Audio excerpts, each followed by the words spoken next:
শুনতেছি নারীদের নাকি বিপিএল হবে, সেখানে 7টা ম্যাচ হবে, 7 দিনে খেলা শেষ হবে এবং প্রত্যেকটা টিমে একজন করে বিদেশি খেলার সুযোগ পাবে। এইটা এখন পর্যন্ত কোনো চূড়ান্ত সিদ্ধান্ত না, তবে এইটা হওয়ার সম্ভাবনা সবচেয়ে বেশি। তো আমার এখন প্রশ্ন হচ্ছে, বাংলাদেশ ক্রিকেট বোর্ড ছেলেদের যে বিপিএলটা হয় সেই বিপিএল এখন পর্যন্ত একটা মৌসুম ঠিকভাবে করতে পারলো না। যেই বিপিএল পুরো বিশ্বের নজরে থাকে সেই বিপিএল এর একটা মৌসুম এখন পর্যন্ত দেখলাম না কোনো সমালোচনা ছাড়া হয়েছে। এখন ওই মেইন বিপিএলটাই ঠিক নাই, সেখানে এই মেয়েদের বিপিএল হলে হলে ওইটাতে কি অবস্থা হবে একবার খালি আপনারা কল্পনা করে দেখেন। তো যাই হোক, এখন প্রশ্ন হচ্ছে আমার, এই যে বিসিবি এবারের বিপিএল নিয়ে যে কাণ্ড কারখানা করলো, যারা আপনারা যারা হচ্ছে বাংলাদেশ ক্রিকেটের নিয়মিত খবর রাখেন তারা অবশ্যই জানেন ক্রিকেটাররা টাকা পাচ্ছে না এবং প্রত্যেকটা টিমের বিদেশি যারা ইনক্লুড, দুই একটা বাদ দিলে সবগুলোর কি অবস্থা আপনারা তো দেখতেছেনই।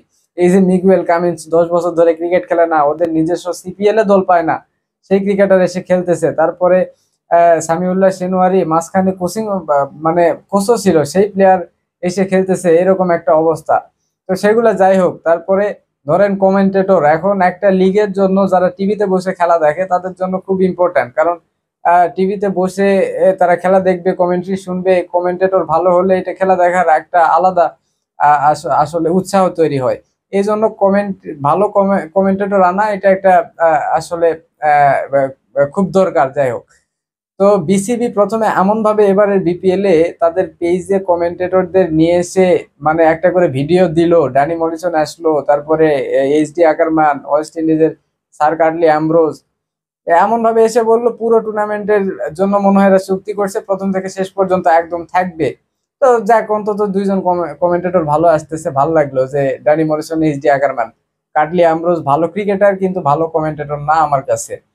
তো অন্তত দুইজন আসতেছে ভেবে খুব খুশি হলাম। ঢাকা পড়বে, এখন খেলা দেখতেছি, তাদের কণ্ঠ শুনি না। আমি ভাবলাম কি, মানে এরা কি চুক্তি করে আবার ভুলে গেল নাকি, নাকি চুক্তি ক্যান্সেল করে দিল। পরবর্তীতে ঢাকা পর্ব শেষই হয়ে গেল, ড্যানি মরিসন, এইচডি আকারমানের ভয়েস শুনতে পারলাম না। সিলেট পর্বে চলে গেল বিপিএল, সেখানে শেষের দিকে যোগ দিল আপনার হচ্ছে এইচডি আকারমান।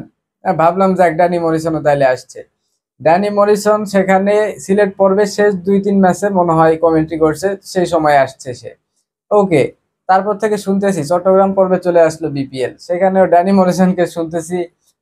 তারপরে জিম্বাবুয়ে থেকে একজন আসছে, ওনাকে শুনতেছি, কার্লি অ্যামব্রোসকে শুনতেছি। এখানে আবার দেখি এইচডি আগারমান নাই, মাঝখানে ওইটা ওই ওই কয়েকটা ম্যাচে কমেন্ট্রি দিয়ে সে আবার উধাও হয়ে গেছে। তাইলে দেখেন, মানে তারা এমন ভাবে প্রচার করলো তাদের পেজে যে পুরা টুর্নামেন্টের জন্য মনে হয় তাদেরকে চুক্তি করছে, অথচ বিপিএল যখন শুরু হলো মানে এইটা ধরেন একটা একটা একটা পিকনিকের মতো, মানে মনে হচ্ছে বাংলাদেশে একটু ঘুরে আসি, আসতেছে এসে দুই দুই দুই তিনটা ম্যাচ কমেন্ট্রি করে যায়, কমেন্ট্রি করতেছে আবার উধাও, আবার আসতেছে, মানে কি একটা অবস্থা। মানে মানে কি বলবো, এইরকম একটা দেশের বিপিএল এর অবস্থা। শুধুমাত্র একটা দিক আমি করলাম, মানে একটা দিক বললাম, আরো তো অনেক দিক আছে, এগুলা অন্য ভিডিওতে অনেক অনেক বলছি।